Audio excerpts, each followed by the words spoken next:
परमेश्वर को धन्यवाद पवित्र दिन के लिए, उसकी हुजूरी के लिए जो हमारे साथ हमारे घरों में और हमारे जीवनों में निरंतर बनी रहती है। आइए, एक और अवसर प्रभु ने हमें दिया है, एक और सुंदर दिन प्रभु ने हमें दिया है ताकि हम उसकी वंदना करें, उसकी महिमा करें, उसको अपने दिल की गहराई से धन्यवाद और धन्यवाद दें। साथ ही उसके वायदों पर अपना ध्यान ले जाएं। उसके वायदे कंफर्टिंग हैं। मैं और आप जानते हैं यीशु मसीह के वायदे इटर्नल हैं और यीशु मसीह जैसे वायदे और किसी के नहीं हैं और किसी ने ऐसे प्रतिज्ञाएं हमें नहीं दी हैं जैसे हमारे प्रभु यीशु मसीह ने दी है। मिलकर हमारे साथ इस पुराने हिम को गाइए, यीशु राह में साथ ले चलता और क्या मुझको है जरूर। और मैं सोच रहा था ये हिम बचपन में हमने सीखे थे और तब हम गाते थे क्योंकि नए गीत सीखे हैं, बड़ा मजा आता था नए गीत गाने में। लेकिन एक्चुअली आज की तमाम इस विपरीत परिस्थिति में इन हिम्स का ज्यादा अर्थ हमको समझ में आता है, कहीं ज्यादा हम इससे कनेक्ट कर पाते हैं, कहीं ज्यादा हम इसको गा करके विश्वास में ग्रो करते हैं कि सचमुच हमारा परमेश्वर हर परिस्थिति में हमारे साथ है। तो मिलकर हमारे साथ गाइए, यीशु राह में साथ ले चलता और क्या मुझको है जरूर। Thank you Jesus, thank you thank you thank you thank you. Yeshu राह में साथ ले चलता और क्या मुझको है जरूर, उसका प्यार मैं बेहद पाता, वो है राह में मेरा नूर, मैं आसमानी ताकत पाके रहूंगा नेति मानता, जो कुछ खतरा मुझ पर आवे यीशु होगा मददगार, जो कुछ खतरा मुझ पर आवे यीशु होगा मददगार। हालेलुया, मिलकर कहिए, यीशु राह में साथ चलता, मेरी खबर लेता है, हर तकलीफ को हल्की करता, मन आसमानी देता है, जब मैं थक के ठहर जाता, दिल जब हाँ पकड़ता है, तब चट्टान से पानी आता, मेरी प्यास को भरता है, तब चट्टान से पानी आता, मेरी प्यास को भरता है। यीशु राह में साथ ले चलता, कैसा प्यार ये यीशु का, आज्ञा खुशी दिल में पाता, बाप के घर चल जाऊंगा, जब मैं होऊंगा गैफनी, जब आसमान पर पहुंचूंगा, गाऊंगा तब आशाद मानी, यीशु मेरा हादी था, गाऊंगा तब आशाद मानी, यीशु मेरा हादी था। हालेलुया, कितने सुंदर शब्द हैं इस गीत के। जब मैं बाप के घर जाऊंगा तब मैं गाऊंगा, यीशु मेरा हादी था। हालेलुया। आज की इन परिस्थितियों में हो सकता है आपको डर परेशान कर रहा हो, चारों ओर की परिस्थितियां विपरीत और विपरीत होती चली जा रही हैं, लेकिन प्रभु के लोगों, जब मैं और आप उस पार पहुंचेंगे, जब हम बाप के घर पहुंचेंगे, यीशु ने कहा था मेरे पिता के घर में तुम्हारे लिए बहुत सा रहने का स्थान है, तब मैं और आप पीछे अपने जीवन की इस यात्रा को याद करेंगे। हम उन सारी बातों को याद करेंगे। कई बार लोगों को लगता है वहां जाके हम सुख भूल जाएंगे। प्रकाशित वाक्य की किताब में लिखा है, वो जो आत्माएं वेदी के पास थी, उन्हें याद था इस दुनिया की उनकी यात्रा को। मैं और आप भी याद करेंगे और हम कहेंगे, ओ सचमुच यीशु ही तो मेरा हादी था, यीशु ही तो मेरा रक्षक था, यीशु ही तो मुझे राह में साथ लेकर चलता रहा। और इसी वजह से आज मैं बाप के घर पहुंचा हूं, आज मैं पिता के घर में पहुंचा हूं। एक और लाइन जो हमने इसकी दूसरी कड़ी में गाया, जब मैं थक के ठहर जाता, दिल जब हाफा करता है, तब चट्टान से पानी आता है और मेरी प्यास को भर देता है। Hallelujah, hallelujah. उसको धन्यवाद दीजिए, उसको धन्यवाद दीजिए। आइए एक बार इन दो लाइनों को फिर से गाएं। जब मैं थक के ठहर जाता, दिल जब हाफा करता है, तब चट्टान से पानी आता है। इसकी दूसरी कड़ी को ही गा लें। यीशु राह में साथ ले चलता, मेरी खबर लेता है, हर तकलीफ को हल्की करता, मन आसमानी देता है। जब मैं थक के ठहर जाता, दिल जब हाफा करता है, तब चट्टान से पानी आता, मेरी प्यास को भरता है।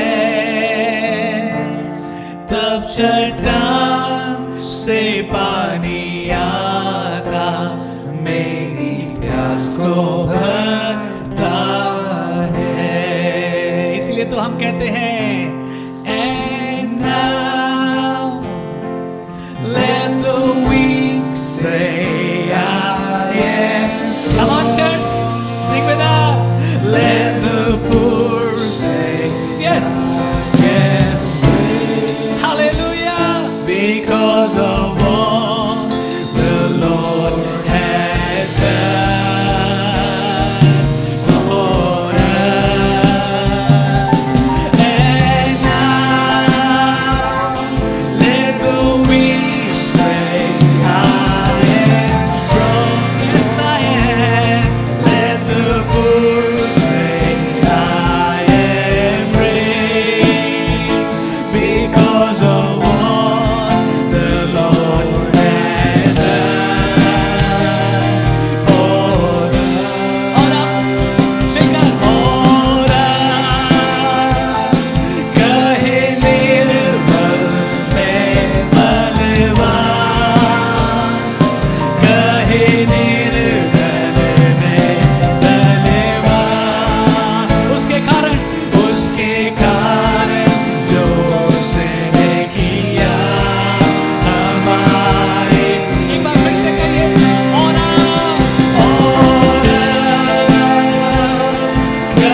किया हमारे लिए, दो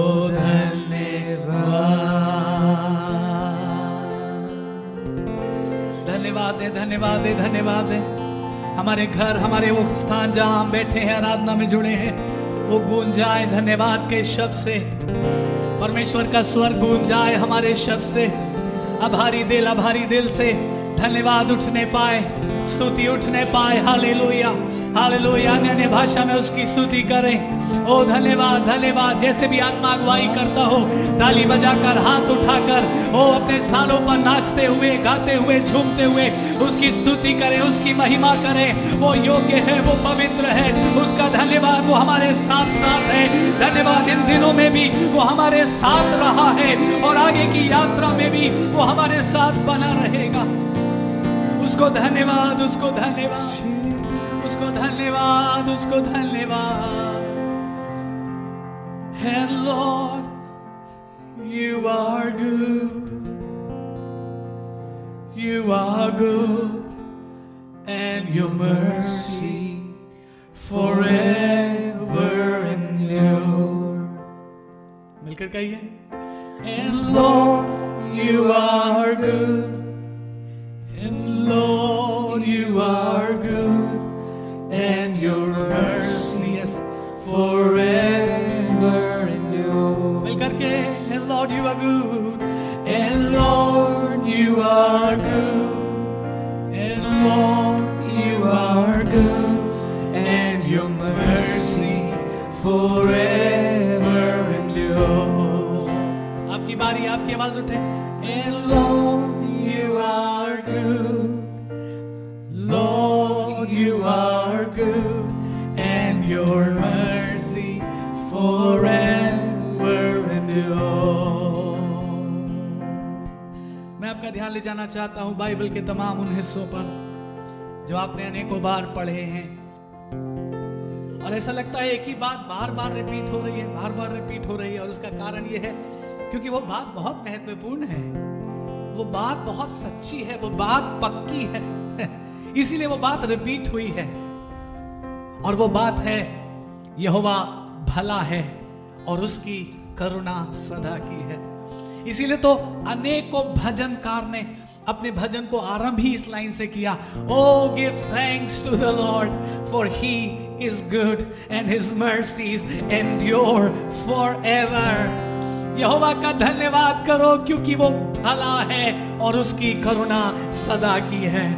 आप मेरे साथ, हम सबके साथ मिलकर के इस गीत को एक बार फिर से गाएंगे। सिर्फ एक लाइन है, Lord, you are good, and your mercy forever endures. आइए मिलकर कहें, and Lord, you are good, Lord, you are good, and your mercy forever endures. Yes, it does. And so we want to say, and Lord, you are good, Lord, you are good, and your mercy forever endure. एक और बार अपने हाथों को उठा करके, and Lord, you are good, Lord, you are good, and your mercy forever endure. By the roadway, the wilderness, He leads me, and rivers in the desert will I swim. Heaven and earth will fade, but His word will still remain, and He will do something new today. Oh God,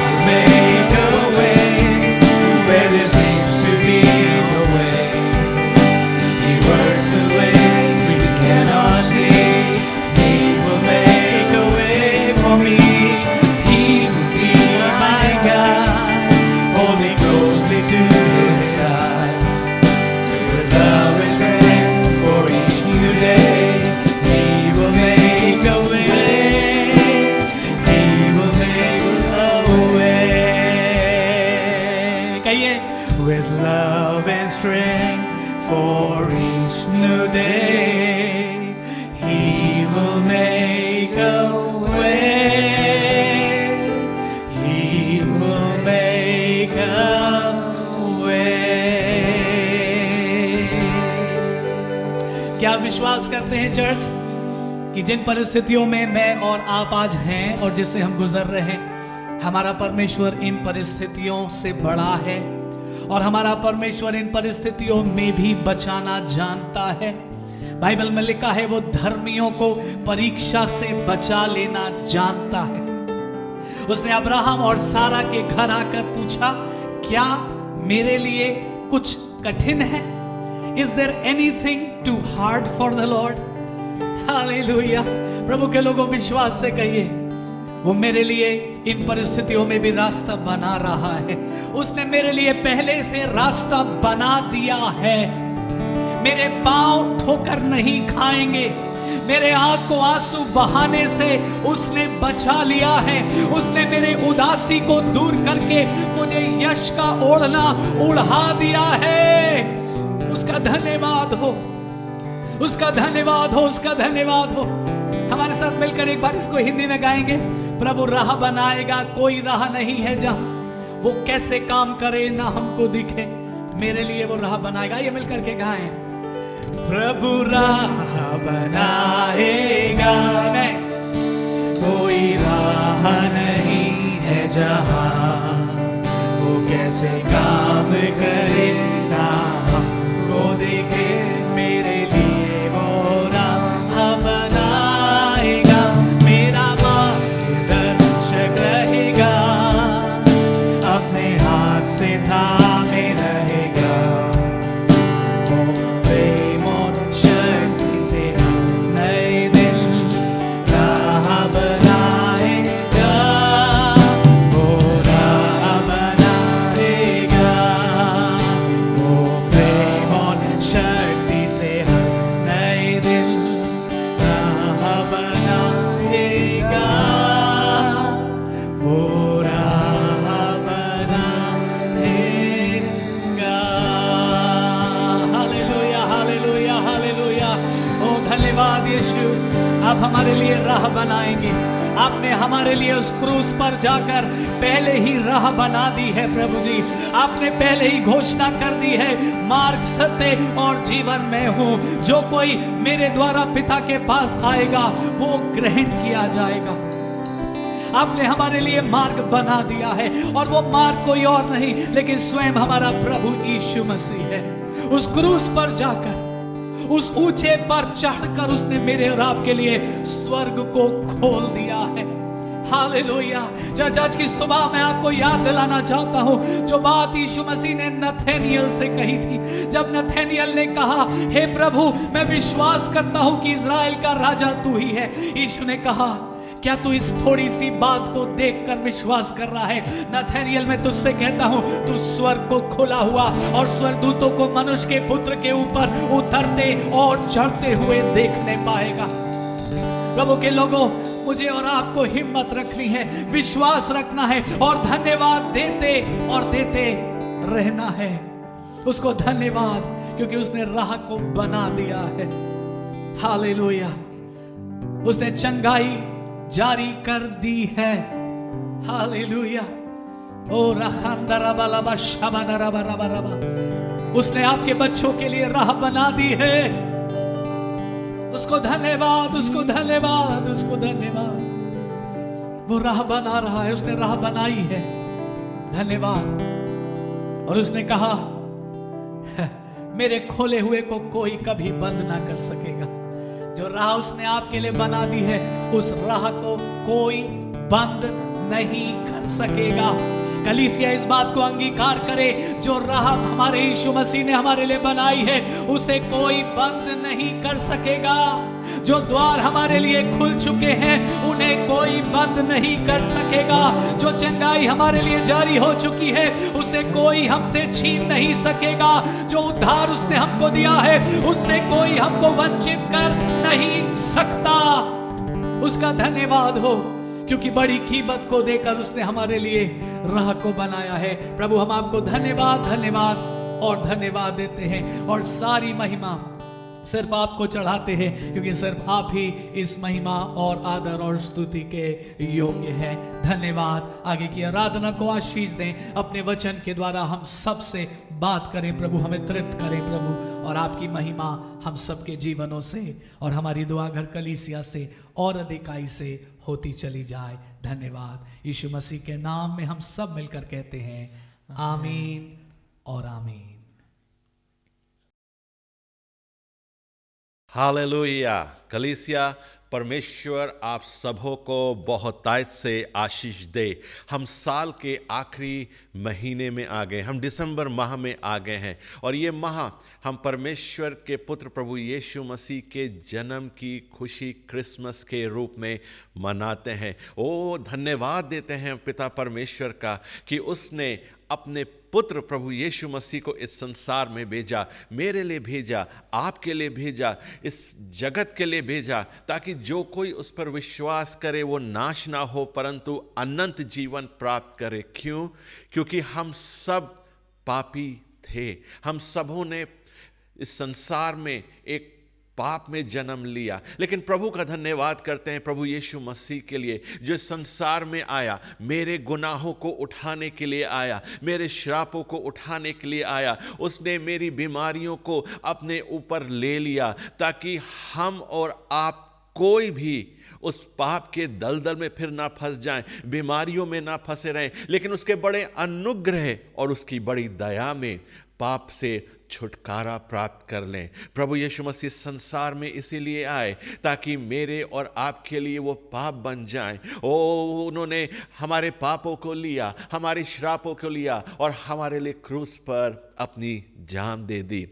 हम प्रभु का धन्यवाद करते हैं, यीशु का धन्यवाद करते हैं। उसने हमारे सारे कष्टों को लिया, क्रूस पर हमारे लिए अपनी जान दे दी और तीसरे दिन वो मृत्यु में से जयवंत होके जीवित हो गया ताकि हम सब उस पर विश्वास करके अपने गुनाहों से तौबा करके उसके पीछे पीछे चलें, ताकि हम भी उस अनंत काल के जीवन में प्रभु यीशु मसीह के साथ प्रवेश कर सकें। यीशु मसीह के जन्म का कारण ही यही है कि हम यीशु मसीह पे विश्वास करके अपने गुनाहों से तौबा करके उस पर विश्वास करके अनंत जीवन को प्राप्त कर सके। हम धन्यवाद धन्यवाद और धन्यवाद देते हैं। अगर यीशु मसीह के बारे में हम देखें और आगे पढ़ते चले जाएं, यीशु मसीह मृत्यु में से जीवित हुआ और जीवित होने के बाद वो चेलों को और बहुत से लोगों को दिखाई पड़ा और एक दिन वो स्वर्ग में उठा लिया गया। अगर आप प्रेरितों के काम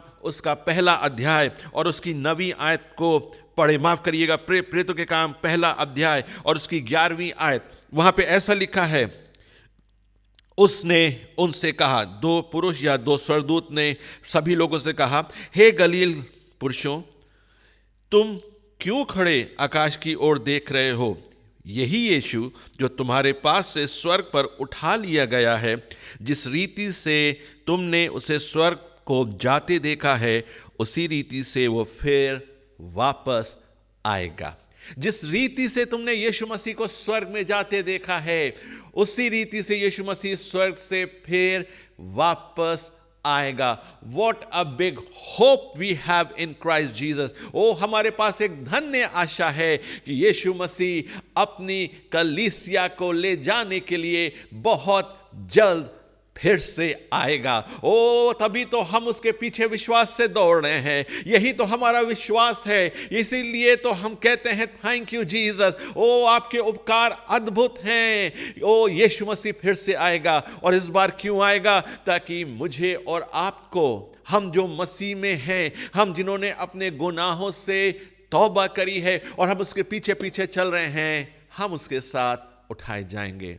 the day of the Lord is coming very soon। परमेश्वर का दिन बहुत निकट है। इसलिए कलीसिया प्रभु में होके आज हम परमेश्वर के वचन से देखेंगे, जब परमेश्वर का दिन निकट है, हमें बहुत गंभीरता से अपने आप को उस दिन के लिए तैयार करना है, क्योंकि हमारी दौड़ वही तो कंप्लीट हो रही है। हमारी धन्य आशा यही तो है कि एक दिन परमेश्वर का पुत्र प्रभु यीशु मसीह अपने वचन के अनुसार वापस आएगा और अपनी कलीसिया को अपने साथ ले जाएगा। अगर आप मेरे संग खोलें मरकुस और उसका 13वां अध्याय, बुक ऑफ मरकुस उसका 13वां अध्याय और उसकी 32 आयत से मैं आपके लिए पढ़ूंगा। मरकुस 13:32।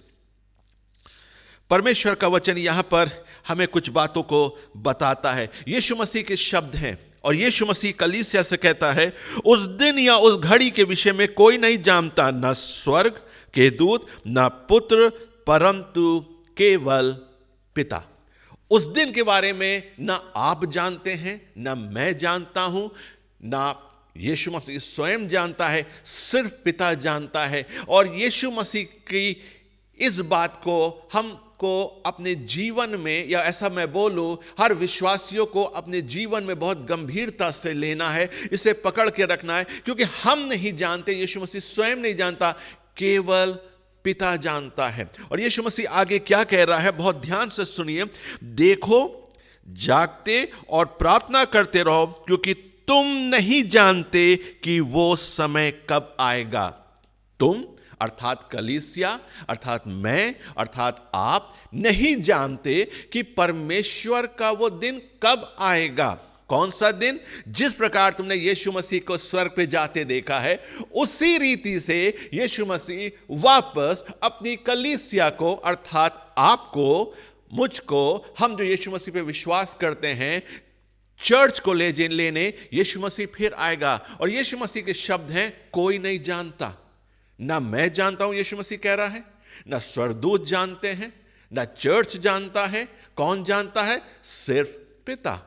और यीशु मसीह यहां पे हमसे, आपसे क्या कह रहे हैं? देखो, जागते रहो और प्रार्थना करते रहो। यीशु मसीह हमसे बता रहा है, हम नहीं जानते, लेकिन हमें आलस में नहीं रहना है। हम नहीं जानते, कोई बात नहीं, लेकिन हमें सचेत रहना है, हमें जागते रहना है और हमें निरंतर प्रार्थना में लगे रहना है, क्योंकि हम उस दिन के विषय में नहीं जानते। और परमेश्वर चाहता है कि हम और आप जागृत रहें, हम और आप सचेत रहें। जागते रहने का अर्थ, अगर आप लूका खोलें मेरे साथ और उसका 12वां अध्याय, book of Luke chapter 12, Luke chapter 12, और मैं 35वीं आयत को आपके सामने पढ़ूंगा। 12:35 यहां पे ऐसा लिखा है जागते रहने के बारे में, तुम्हारी कमरें बंधी रहें और तुम्हारे दिए जलते रहें। कमर बंधी रहे और दिए जलते रहें। जागते रहो का अर्थ क्या है? We need to be ready, हमें तैयार रहना है। हमारे दिए जलते रहें, हमारी कमर बंदी रहे। अगर आप निर्गमन और उसका 12वां अध्याय और 11वीं आयत, और वहां पे आप आगे पढ़ेंगे, परमेश्वर ने मूसा से बोला कि जाके इज़राइलियों को बोलो कि फसह का पर्व मनाना है, परमेश्वर यहोवा का पर्व मनाना है। और पर्व मनाने का एक तरीका वहां पर मूसा सारे इज़राइलियों को समझा रहा है। और वहां पर एक बहुत खूबसूरत चीज है, तैयारी में, किस रूप में तैयार होके हमें उस पर्व में शामिल होना है। मूसा सभी लोगों से कहता है, जब तुम उस फसह को मनाने बैठो तो तुम्हारी कमर बंदी हो, बी रेडी। सेकंड चीज, पैरों में जूते होने चाहिए, एक हाथ में लाठी पकड़े रहो और फुर्ती से, स्पीडी वे में भोजन को खाओ, क्योंकि तुम्हें नहीं पता कि कब बुलाने वाला आएगा, तुम्हें नहीं पता कि कब यहोवा कहेगा चलो निकलो यहां से, छुटकारे का दिन आ गया है, छुटकारे का समय आ गया है। ओ, हम संसार और संसार की बातों को छोड़ के परमेश्वर के साथ चलने का समय आ गया है। Be ready. यीशु मसीह क्या कह रहा है? तुम्हारी कमर बंदी हो, मतलब तैयार हो, एकदम रेडी हो, और तुम्हारे दिए जलते रहे। चर्च, आज बहुत इंपॉर्टेंट चीज है और बहुत इंपॉर्टेंट विषय के में परमेश्वर मुझसे और आपसे बातें करना चाह रहा है। परमेश्वर ने, अगर हम निर्गमन में चलें और इजरायलियों को मिस्र से बाहर आने का अगर आप उस चीज को पूरा पढ़ें, तो ये वो समय है कि परमेश्वर का न्याय, या बोला जाए परमेश्वर का वो दूत जो हर एक पहलौठे को मारेगा, जिसके दरवाजे के बाहर मेमने का लहू नहीं लगा रहा होगा, वो चिन्ह केवल मिस्रियों के लिए नहीं थे, लेकिन वो इजरायलियों के लिए भी थे। परमेश्वर का न्याय मिस्र के ऊपर और गोशेन के ऊपर, अर्थात मिस्रियों के ऊपर और इजरायलियों के ऊपर बराबर से आया। ये अंतिम बोला जाए ट्रायल जो सब लोगों के ऊपर आया, सबके ऊपर आया। और जिनके घर के चौखटों पे परमेश्वर यहोवा के वचन के अनुसार मेमना का लहू लगा था, उस घर में मृत्यु के फरिश्ते ने प्रवेश नहीं किया। लेकिन जिनके घर के फाटकों पे नहीं लगा था, उनके घरों में मृत्यु के दूत ने प्रवेश किया। आज ऐसा समय है जब संसार के सभी लोग, चाहे वो विश्वासी हों चाहे अविश्वासी हों, सभी के ऊपर ये महामारी आई है, ये बोला जाए ये सताव आया है।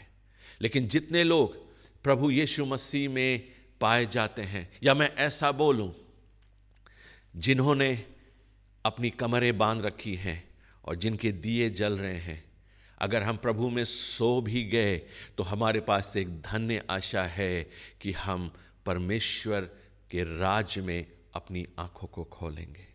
ओ, हमारे पास एक धन्य आशा है कि परमेश्वर का पुत्र आएगा और अपनी कलीसिया को अपने साथ ले जाएगा। उस दिन के विषय में कोई नहीं जानता, उस घड़ी के विषय में भी कोई नहीं जानता। और यहां पे सारे इजराइली अपने आप को उस वचन के अनुसार उन्होंने अपने आप को तैयार किया। उनकी कमरें बंधी थी, उन्होंने पैरों में जूती पहन रखी थी, एक हाथ में लाठी थी, और बाइबल कहती है विश्वास के साथ फुर्ती में उन्होंने भोजन को कंप्लीट किया। और जिस घड़ी यहोवा ने बोला कूच करने का समय आ गया है, फिर किसी ने पीछे मुड़कर नहीं देखा, फिर किसी ने ये नहीं बोला ओ रुक जा मुझे ये चीज भी रखनी है, वो चीज भी रखनी है, किसी ने नहीं बोला। लेकिन वो सब उस आवाज को सुन के फुर्ती से मूसा के पीछे पीछे चल दिए उस प्रॉमिस लैंड में। यहोवा का दिन आने वाला है, वो दिन निकट आने वाला है। हमें नहीं पता, आपको नहीं पता, लेकिन यीशु मसीह मुझसे आपसे क्या कह रहा है?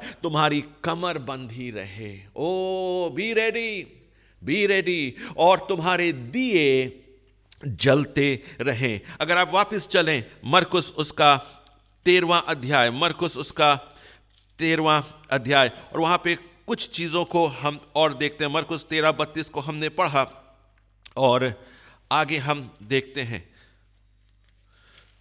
परमेश्वर का वचन यहां पे हमें बता रहा है, यह उस मनुष्य की सी दशा है जो परदेश जाते समय अपना घर छोड़ जाए और अपने दासों को अधिकार दे और हर एक को उसका काम बता दे। हर एक को उसका काम बता दे, इस बात को ध्यान रखिए। और द्वारपाल को जागते रहने की आज्ञा दे, इसलिए जागते रहो, क्योंकि तुम नहीं जानते कि घर का स्वामी कब आएगा, सांझ को, आधी रात को, या मुर्गे बांग देने के समय, या भोर को।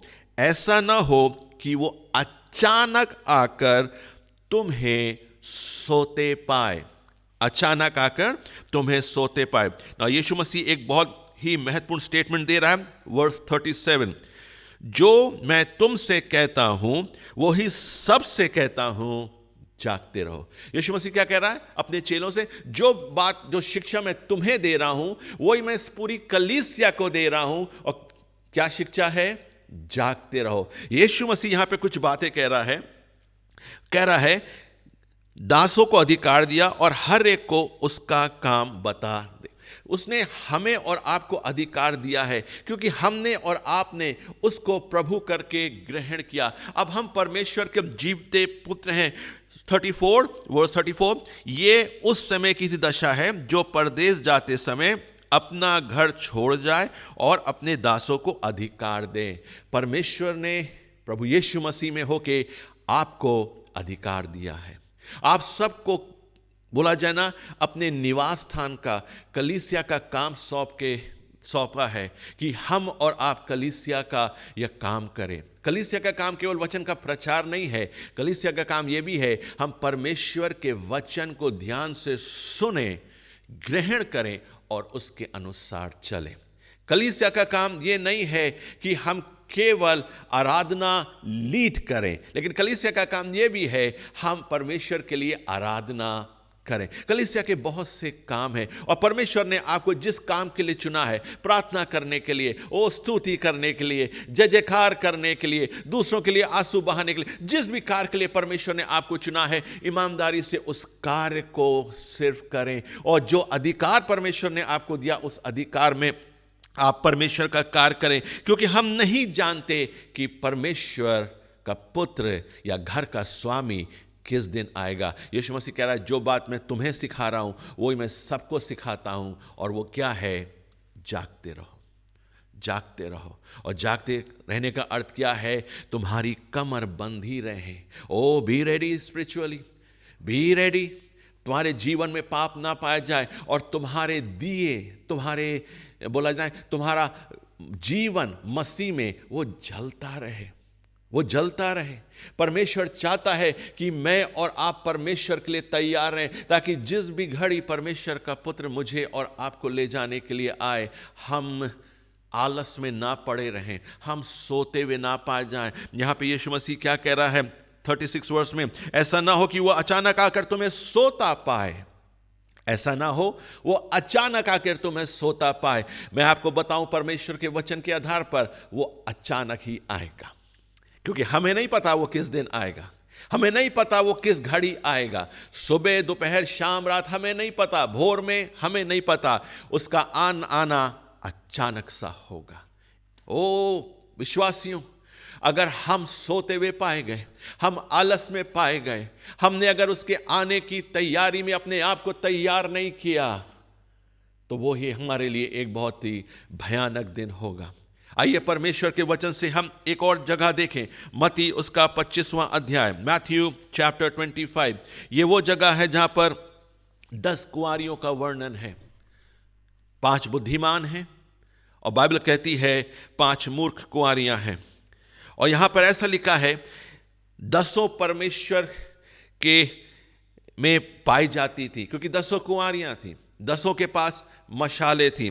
मैं आपके लिए पढ़ता हूं उसकी दूसरी आयत से, मत्ती 25 वर्स 2, दूसरी आयत।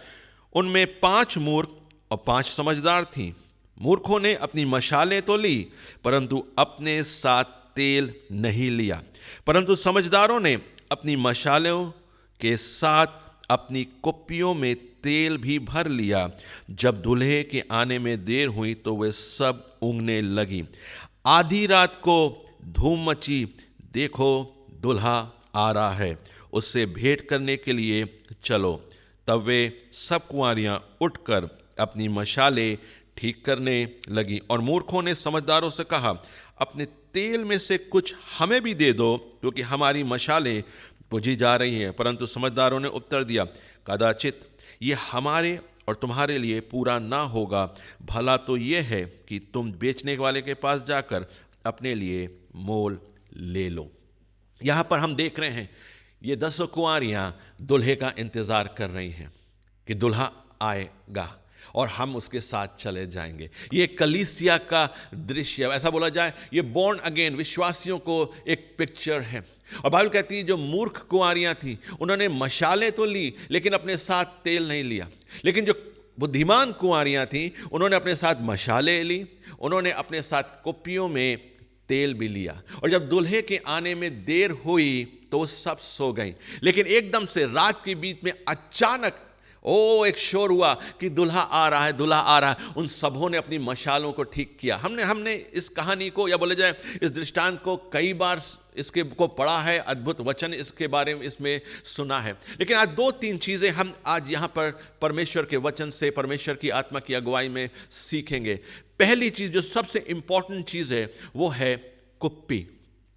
कुप्पी बाइबल कहती है मूर्ख कुंवारियों ने तेल नहीं लिया, बुद्धिमान कुंवारियों ने कुप्पियों में तेल लिया। अगर हमारी कुप्पियां रेडी नहीं हैं तो अभिषेक करने वाला कैसे हमारे जीवनों की कुप्पियों में तेल भरेगा? ओ अभिषेक करने वाला कैसे हमारे को अपने तेल से लबरेज करेगा, ओवरफ्लो होगा, और वो तेल हमारे मशालों के लिए हम उसे यूज कर सकते हैं। बहुत जरूरी है हम जो प्रभु में पाए जाते हैं, हम जो यीशु मसीह के द्वारा छुड़ाए गए, हम जिन्होंने अपने पापों से तौबा करी है, हमारी कुप्पियां, हमारा जीवन प्रभु यीशु मसीह के लिए तैयार हो, ताकि वो अभिषेक करने वाला हमारे जीवन को अपने तेल से अभिषेक करे, हमारी कुप्पियों में तेल पाया जाए, ताकि अगर रात का भी समय हो, अगर देरी भी हो, तो हमारे पास वो तेल हो जो हमें तैयारी कर दे सके, ताकि दुल्हे के आने के लिए हमारी मशालें जलती रहें। विश्वासियों, बहुत जरूरी है। यीशु मसीह ने बोला ऐसा ना हो कि जब मैं आऊं तो तुम सोते पाओ। यीशु मसीह कह रहा है ऐसा ना हो कि तुम्हारा आलस्य मसीह जीवन तुम्हारी कुप्पियों को तोड़ दे। ऐसा ना हो तुम्हारा इनडिसिप्लिन प्रेयर लाइफ तुम्हारी कुप्पियों को अशुद्ध कर दे। ऐसा ना हो तुम मसीह के वचन को हल्के में लो, गंभीरता में ना लो, उसके वचन को सुनो लेकिन उसके समान ना चलो, जिससे तुम अपने आप को धोखा दे रहे हो और जिससे तुम्हारी कुप्पियां उस अभिषेक के तेल को रखने के लिए योग्य नहीं है। हम लोग कई बार सुनते एक्स्ट्रा ऑयल की वजह से 5 बुद्धिमान और 5 मूर्ख कुंवारियां हैं, लेकिन परमेश्वर का आत्मा मुझसे बोला कि it's not the oil but it is the jug that made the difference. वो कुप्पियां हैं जिन्होंने पूरा अंतर को कर दिया। अभिषेक का तेल देने वाला यहोवा है, और जिनकी कुप्पियां, जिनका जीवन तैयार होगा प्रभु यीशु मसीह में, वो यहोवा उनको उनकी कुप्पियों में तेल उंडेल देगा। ओ हालेलुया, हम प्रभु का धन्यवाद करते हैं। और परमेश्वर कह रहा है तुम्हारा मसीह जीवन में आलस्य ना हो, तुम मसीह जीवन में सोते हुए ना पाए जाओ, तुम्हारा प्रार्थना का जीवन गंभीर हो, उसके हल्के में ना लो।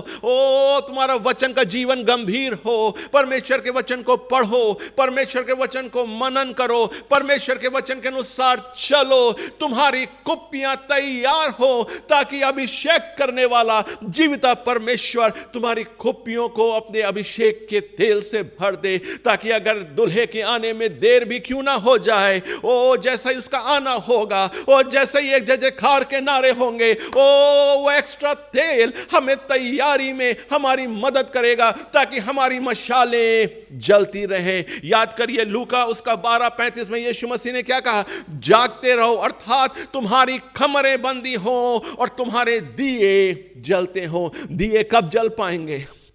दिए कब जल पाएंगे? जब हमारी कुप्पियां तैयार हो, क्योंकि तैयार कुप्पियों में परमेश्वर अपने आत्मा का अभिषेक, वो अनॉइंटेड ऑयल, वो पवित्र आत्मा की सामर्थ उंडेल देगा, और हम प्रभु यीशु मसीह में एक हो जाएंगे।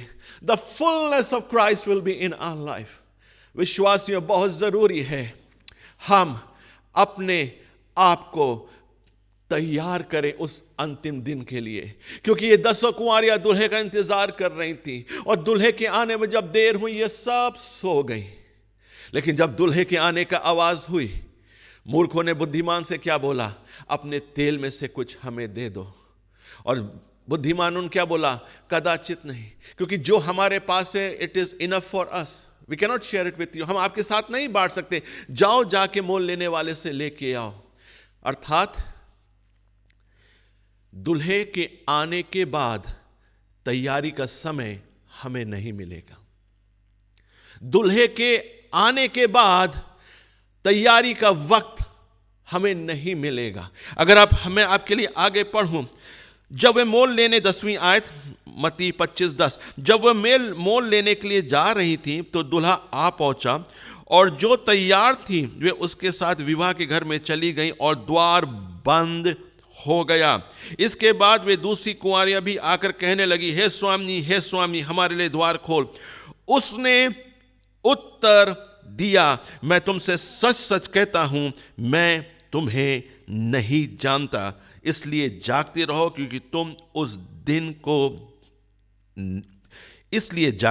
क्योंकि तुम ना उस दिन को जानते हो और ना उस घड़ी को। अभी उद्धार का दिन है, अभी तैयारी का दिन है, अभी दूसरों को माफ करने का दिन है, अभी अपने गिरे हुए जीवन में तौबा कर कर प्रभु यीशु मसीह के अनुग्रह में पापों से पश्चाताप करने का दिन है। अभी अपने विरोधियों के लिए को क्षमा करने का दिन है। अभी अपने मतभेद को दूसरे के साथ खत्म करने का दिन है। अभी वो टाइम है कि परमेश्वर अपने पुत्र में होकर हम पर अनुग्रह करेगा और हमारी कुप्पियां तैयार होंगी जिसमें वो अपने तेल को भरेगा, क्योंकि बहुत जल्दी दुल्हा आने वाला है। और एक बार अगर दुल्हा आ गया उसके बाद तैयारी का समय नहीं मिलेगा, उसके बाद पश्चाताप का समय नहीं मिलेगा, उसके बाद उसका बोला जाए मेल मिलाप करने का समय नहीं मिलेगा। क्योंकि अगर हम तैयारी करने के लिए जाएंगे और अपनी कुप्पियों में तेल भरने के लिए जाएंगे, अपनी कुप्पियों को तैयार करने जाएंगे, उतनी देर में दुल्हा आएगा। और बाइबल कहती है जितने लोग उस समय तैयार थे उनको वो अपने साथ ले गया और द्वार बंद हो गया, द्वार बंद हो गया। और जितने लोग बाहर छुटे थे वो तेल लेने तो गए, वो तैयारी करने तो गए, वो मेल मिलाप करने तो गए, वो माफ करने तो गए, वो सब बोला जाए बाइबल के काम करने तो गए, but it was too late, it was too late. Church, इससे पहले बहुत देर हो जाए, इससे पहले हम पाप की दलदल में या आलस में पड़े रहें, बहुत ज़रूरी है हम परमेश्वर के वचन के आधार पर तैयार करें। आइए एक बार फिर से मैं पढ़ना चाहूँगा लूका उसका 12वां अध्याय उसकी 35 आयत, जहाँ पे यीशु मसीह जागते रहो के विषय में कह रहा है। लूका 12:35, तुम्हारी कमरें बंधी रहें और तुम्हारे दिए जलते रहे। यहां मूर्ख कुंवारियों के क्या था, उनकी मशालें तो जल रही थी, लेकिन जब दुल्हा आया ओ देर हो गई, उनके पास कुप्पी नहीं थी, उनके पास तेल नहीं था, उनकी मशालें बुझने लगी। लेकिन जिनकी कुप्पियां तैयार थी उनकी कुप्पियों में तेल था। जब मशालें बुझना शुरू हुई उन्होंने उस तेल का यूज किया और उनकी मशालें फिर से जलने लगी। आज उद्धार का दिन है, आज पश्चाताप करने का दिन है, आज मेल मिलाप करने का दिन है, आज दूसरों से क्षमा मांगना का दिन है और दूसरों को क्षमा करने का दिन है। ओ आज वो दिन है जब हम अपने गिरे हुए जीवन से तौबा करके प्रभु के पीछे चलें। ओ अपने गुनाहों से तौबा करें, अपने आलस्य मसीह जीवन से तौबा करें, अपनी बुरी आदतों को छोड़ें और वो पवित्र जीवन जीने के लिए यीशु मसीह के पीछे चलना शुरू करें, क्योंकि दुल्हा आने वाला है, दुल्हा आने वाला है, परमेश्वर का पुत्र आने वाला है। और मत्ती 25 और उसकी 13वीं आयत में एक बार फिर से परमेश्वर का वचन हमसे क्या सिखाता है, इसलिए जागते रहो क्योंकि तुम ना उस दिन को जानते हो और ना उस घड़ी को जानते हो। तुम ना उस दिन को जानते हो और ना उस घड़ी को जानते हो। तुम्हारी कमरें बंद ही रहें, तुम्हारे दिए जलते रहें, तुम्हारे जीवन की कुप्पी रेडी हो ताकि परमेश्वर उसमें अपने अभिषेक को उंडेल सके। ओ हालेलुया। चर्च विश्वासियों, आज परमेश्वर का वचन मुझे आपको यह सिखा रहा है और बताना चाहता है, don't live a lazy Christian life, don't live a lazy prayerful life. तुम्हारे वचन का जीवन आलस में ना बीते, तुम्हारे प्रार्थना का जीवन आलस में ना बीते, लेकिन तुम्हारे वचन के जीवन में तुम्हारी कमरें बंदी हो, तुम्हारे प्रार्थना के जीवन में तुम्हारी कमरें बंदी हो। इसलिए जागते रहो, प्रार्थना करते रहो, ताकि जब परमेश्वर के पुत्र का आना हो हम और आप तैयार पाए जा सकें, हम और आप तैयार पाए जा सकें। हो सकता है अभी भी हमारे जीवन में कुछ घटी कमी है, हो सकता है हमारे जीवन मसीह में आलस्य का जीवन है। कोई बात नहीं, कोई बात नहीं, अभी अनुग्रह का समय है, अभी दया का समय है। ओ अभी वो समय है जब परमेश्वर अपने पुत्र प्रभु यीशु मसीह में हमारे गुनाहों को, हमारी घटी कमियों को हमसे दूर कर देगा। आज के वचन परमेश्वर क्या सिखा रहा है, हमें क्या बता रहा है, अपनी कुप्पियों को तैयार करो ताकि वो उसमें अपने तेल को उंडेल सके।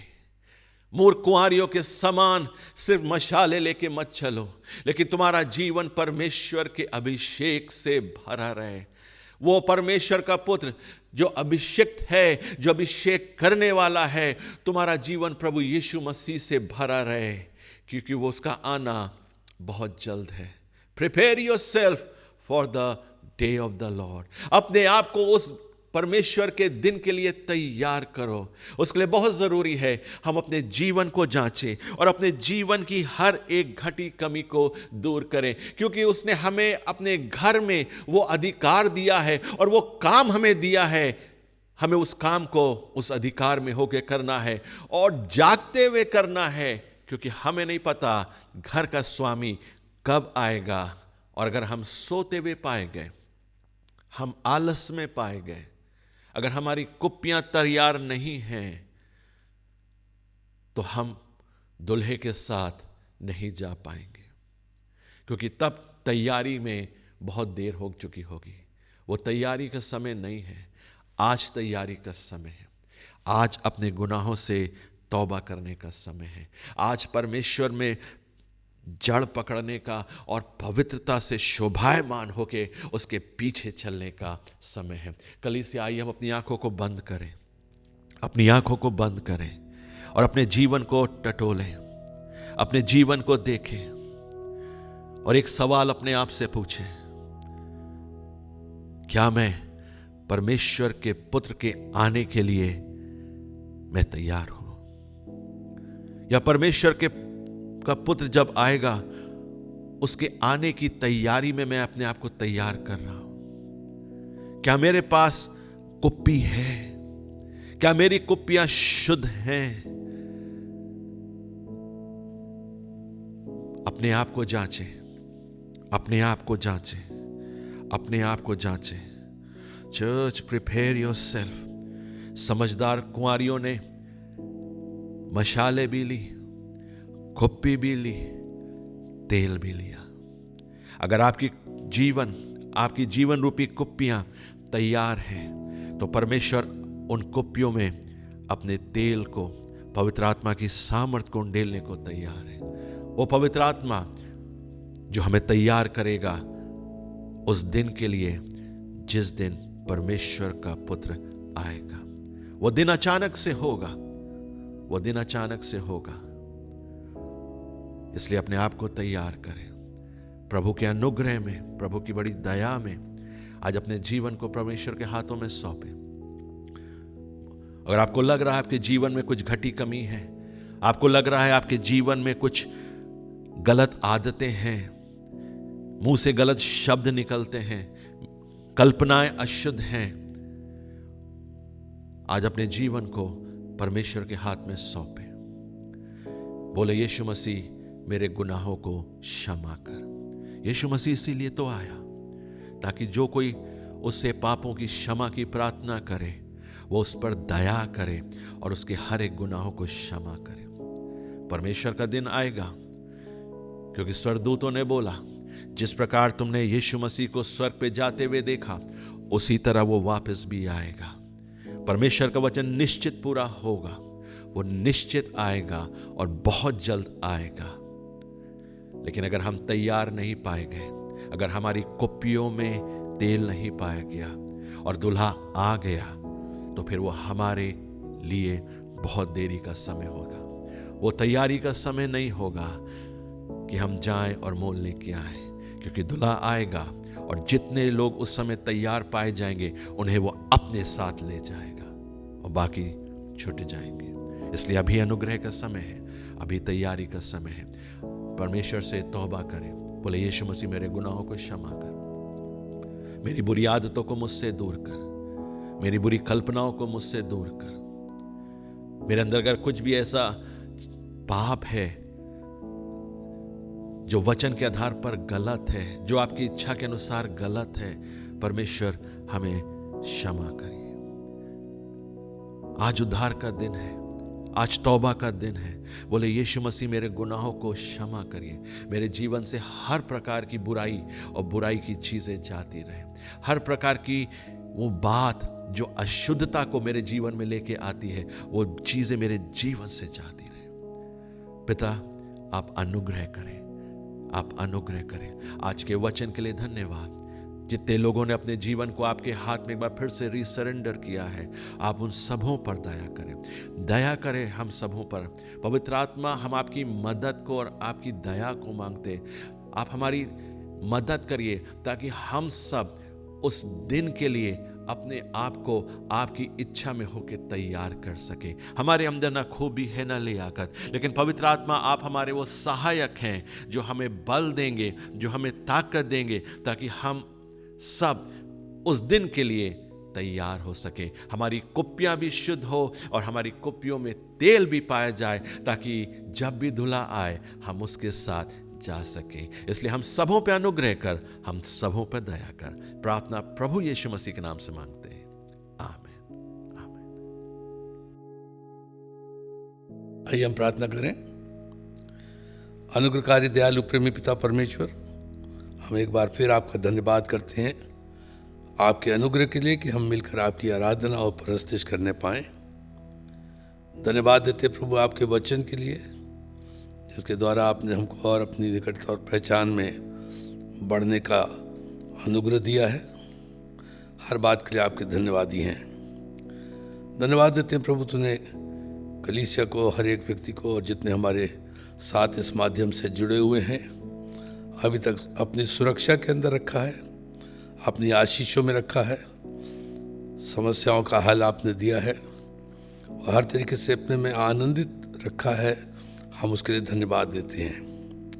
एक बार फिर प्रार्थना कर रहे हैं प्रभु, इस वचन के द्वारा आप एक एक को आशीष दें। हमारी प्रार्थना कर हमारी कलीसिया में या जितने हमारे साथ जुड़े हुए हैं लोग, अगर कोई किसी प्रकार से किसी कष्ट में है, बीमारी में है, दुख में है, तकलीफ में है, हमारी विनती है प्रभु उनको और उनके परिवार को आपकी ओर से आशीष मिलने पाए। तमाम बीमारियां और कमजोरियां यीशु मसीह नासरी के नाम से तेरे लोगों को छोड़कर चली जाएं। लोगों की ज़रूरतें आपके अनुग्रह से पूरी होने पाएं, समस्याओं का हल मिलने पाए, हर बात पे प्रभु आपको महिमा और आदर देने पाएं।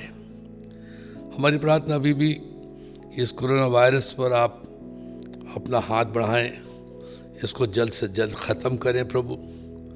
लोगों को इसके प्रकोप से, इसकी तकलीफ़ों से आज़ाद करें।